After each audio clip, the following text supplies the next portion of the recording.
In February, I think I lulled you into a false sense of security because it was a nice cruisy month with nothing too major happening astrologically. March, on the other hand, it is jam-packed, and I have a big variety of crystals and essential oils sitting in front of me. I'm cheating today, I've got some notes because I can't commit them all to memory. But let's dive in and look at what you can expect, what's going to be happening up in the skies in March 2025. Now, we kick right into it on the 2nd of March. The major thing that's happening on this day is going to be Venus is going into retrograde.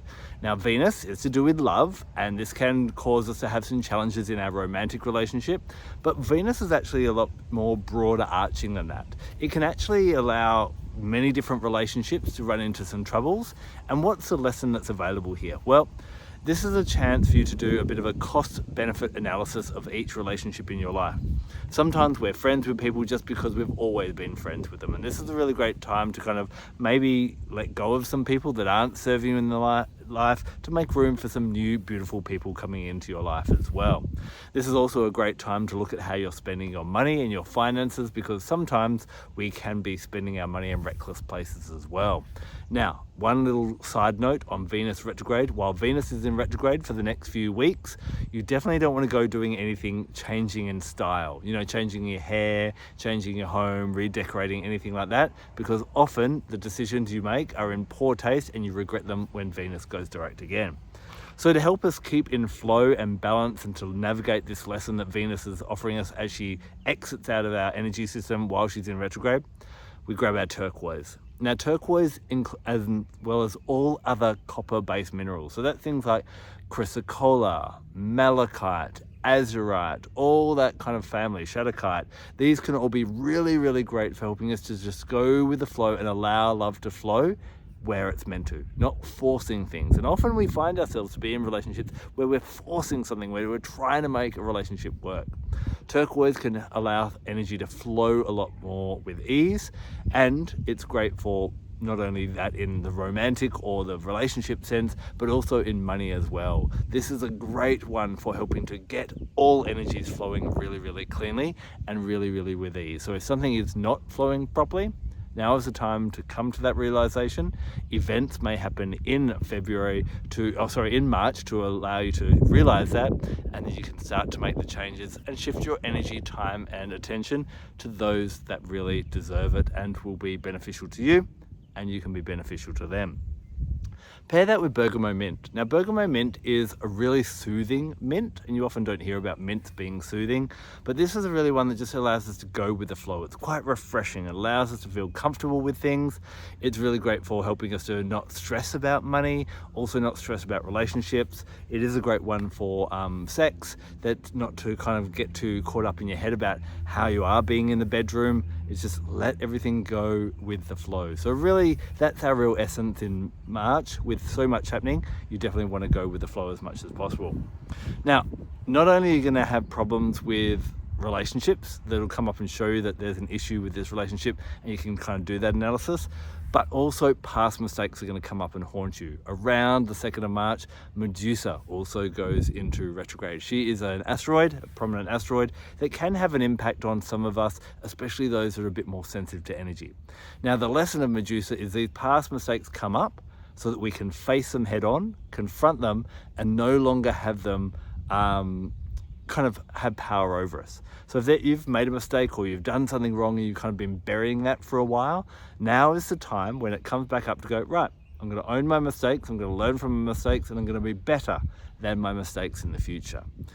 Don't be scared. Grab your serpentine. Serpentine is a really great crystal to help you to confront fears face on and allow you to kind of go, right, I'm up for tackling this and doing something about it rather than ignoring it or kind of trying to repress it. Pair that with Niaouli. Niaouli is part of the Melaleuca family, and it's a really great transformational and re-energizing kind of oil. It really helps us to reintegrate new lessons and new ways of being and get rid of things that are kind of not serving us anymore. Any malignant thoughts or behaviors or emotions or energy that we're holding, Niaouli is really great for using that. So you may need to bring that in if you find those past mistakes are coming out. Now, we have another asteroid going retrograde of significance on the 8th of March, and this is Hecate.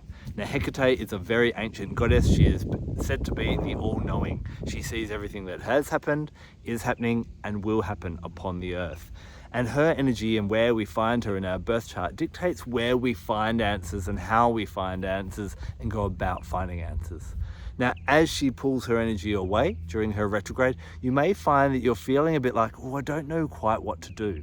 Now, this will be really quite interesting when we play about those mistakes coming up and you're like, oh, how do I handle that?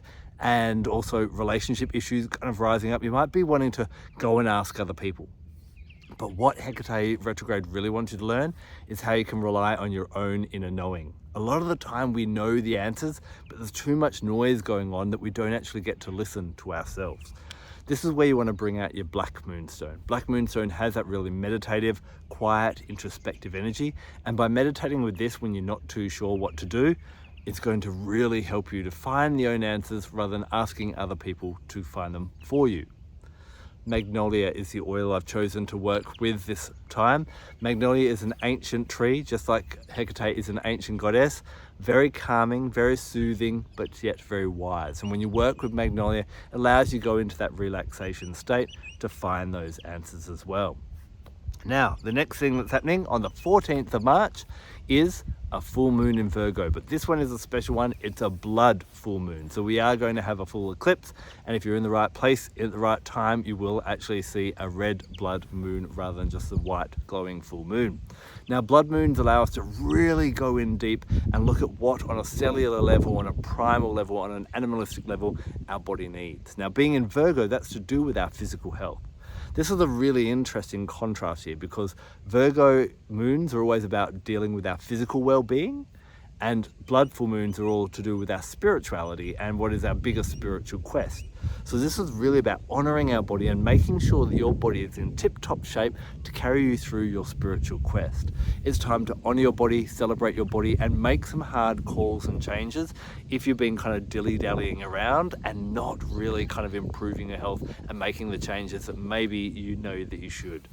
Because this is a vehicle that allows us to experience our spiritual quest, if it's not in good shape, then you're not going to have the best experience. So this is a really great time to bring out some powerhouse crystals to bring in that really powerful energy of the blood moon. And this one, of course, the light's not going to catch on it now, but this is a star garnet, a star red garnet. There is a star that kind of chatoyantly crosses across this as we kind of shine it in the light, and this really helps us to cut in and tune in to what we really need and what we really need on a core and spiritual level. So wearing this around that 3-day period between the 13th and the 15th, including the 14th where the blood full moon is, will really help you to kind of tune in to what does my body need. So there's a lot of listening to yourself this month. Turmeric. Now we can work with rose and some really great blood kind of oils as well, those kind of real heart chakra kind of ones. But I've also chosen turmeric from a Virgo point of view. Turmeric is such a soothing, anti-inflammatory essential oil on a base physical level, but it also helps us to get down to basics and remember what is important. And in all this big quest of all the things we've got to worry about, sometimes it is just about getting outside, breathing fresh air, getting some sunlight, eating good food, drinking good water, getting enough sleep, and so on. In fact, I did see a really great quote on social media this week, which said, let's normalize working for as many hours as you sleep. Do you think you could do that? An interesting one. Now, straight after that full moon on the 14th, on the 15th, we then have Mercury going into retrograde. It starts in the sign of Aries, and then, hold on, let me get this right. It starts in Aries and then goes back into Pisces. So while it's in Aries, communication can become a bit blunt, a bit abrupt, a bit fiery, and a bit selfish. So be aware of yourself, not talking too much, and just be mindful that other people may be a little bit kind of fiery at this point in time as well. As Mercury goes back into Pisces, what you're going to find is Pisces is that more dreamy, ambivalent kind of energy, and so you may find people are kind of waffling, not coming to, a final point, not making sense. And again, patience is really required. So I would say the theme for this Mercury retrograde is patience, be patient with other people, but also be really clear in your communication and try and be as concise and as calm as you can. You know, this is why I've chosen blue fluorite for this Mercury retrograde. Blue fluorite grows in squares and helps us to kind of categorize and put our messages in nice little tidy boxes as we send them out into the world. Pair that with lemongrass, which really helps to bring clarity to the mind, stops that confusion, especially when we're in that Pisces aspect in the second half of Mercury retrograde. This is really going to help you to be clear and concise in both your thoughts and your communication, which are usually compromised during a Mercury retrograde. Now, on the 20th, we then have an equinox. So this depends where you are in the world, which hemisphere you're in. If you're down here in the southern hemisphere of me, it's Mabon, the autumn equinox. This is the time when we slow down into the introspective part of the year, and it's a time to let go of things that you don't want to carry into this kind of more spiritual time. I'd like to think of it being like a bear going into a cave, and basically you want to get rid of everything so you're not going into your cave with shit on your fur. So, do you need to do a physical detox? Do you need to make amends with something that's been going on for a while? Do you need to let go of some emotional baggage? Do you need to sort out and resolve something? Is there something spiritually you need to do? All these types of things are really required around Mabon as we slow down, and just as we see the trees letting go of excess leaves because they don't need them, we also want to let go of excess as well. So this is where we bring in two of my favorite gifts that help us with simplicity. Red Jasper, really grounding, still quite fiery and gives you strength, but it's a really powerful one to help you kind of just find what's important and focus on what's important. Cedarwood, when we inhale cedarwood, it increases the amount of GABA our body releases, which is the opposite to cortisol. It calms us down, and being a big tree, it also gives us that steadiness as well. These two really work well with the base chakra, and the base chakra is perfect to work on around Mabon. Now, if you want to know more about Mabon, check out my YouTube video that goes in depth in different ways you can celebrate that. Plus, keep an eye on my social media as we get around the 20th. Now, if you're in the northern hemisphere, you're also going, well, what about me? It's a spring equinox. You're going from the introspective half of the year into the active part of the year. This is a time to get out there and do. And just as we see nature springing forth with life, we want you to spring out into the world with life as well. This is a great time for getting into communication and working with the throat chakra. And I'd lean back into your blue fluorite at this time to make sure that you're clear and concise with what you're saying around this time. By doing so, when your words, your thoughts, and your actions are in alignment, things manifest a lot more easily. A beautiful flower that works really well with the throat chakra and with that kind of Ostara spring equinox energy, and will work well with Mercury retrograde as well. So it's kind of bringing two energies in at the same time. Roman chamomile. It's an oil of the throat chakra, but an oil of gentleness. It allows us to be gentle in our communication with others, but also gentle with our communication to ourselves. Now, also on the 20th, we have a major asteroid going into retrograde, and that is Juno. Juno is Zeus's wife, and what she is renowned for is her loyalty and her commitment. This is going to be a testing month for romantic relationships. And maybe it's good that my partner's away for a month, but it can be, with the Venus going into retrograde, issues may come up and you'll question different things as well. And Juno, this is really where our marital or our loving or a romantic relationship can be tested. Now, what happens when we tend to start having issues with a partner is we get into a point scoring. Well, I did this and you didn't do that and blah, blah, blah, blah, blah. Well, Juno, who remember Zeus was always cheating on her, didn't keep score, but she wasn't this kind of sad sack who just let herself be taken advantage of. She had made a pledge and a commitment in marriage and refused to break that. So she focused on being the best partner she could be. This is a really good test to do, especially if you're not too sure if the relationship you're in is the one you should stay in. Instead of stooping as low as they are, give it your all during a Juno retrograde. And then if you're finding that it's still not working after you've given your best, then it may be time to let that relationship go. This is why I lean into Blue Lotus and Blue Sapphire, because these are about commitment and loyalty and not being affected by other things, being true to yourself and the best version of yourself. So give that a shot if you find that relationship issue is coming up. It's really important, in fact, around that time. Juno is on the 20th, and then on the 21st, the following day, one of the other 4 major feminine asteroids goes into retrograde, and that's Vesta. She's all about loyalty to oneself, and things will come up where you may be betraying yourself to please other people. There's a real theme in this month. I think you can see this starting to come up. I'd lean back into red garnet and even your red star garnet if you've got one. This is going to be a really great one for helping you to feel empowered, to put yourself first so that you're at your best, so you can give your best to the world. And pair that this time with coriander seed. Seed oils help us to awaken potential within us, and coriander seed really helps us to stay in integrity and be who we need to be and be loyal to ourselves. The final thing that's happening is on the, let me get my date, the 29th of, told you I needed notes today. On the 29th, we have a new moon in Aries. Again, Aries is about selfhood, looking after oneself. So this is a really great time to lean into, okay, what do I need? How can I be my best? And where have I been neglecting my own needs to please other people? Grab your mahogany obsidian at this time. It's going to be a really nice, empowering one to help you make those cuts and decisions and realize that you have value and you deserve to be respected by other people. Pair that with our cedarwood that we were working with before to help ground you and strengthen you at this time. So, lots on, but can you see how there's this kind of theme of this month? Expect in March, people may test you, people may disappoint you, and people may ask things of you that you're not willing to do.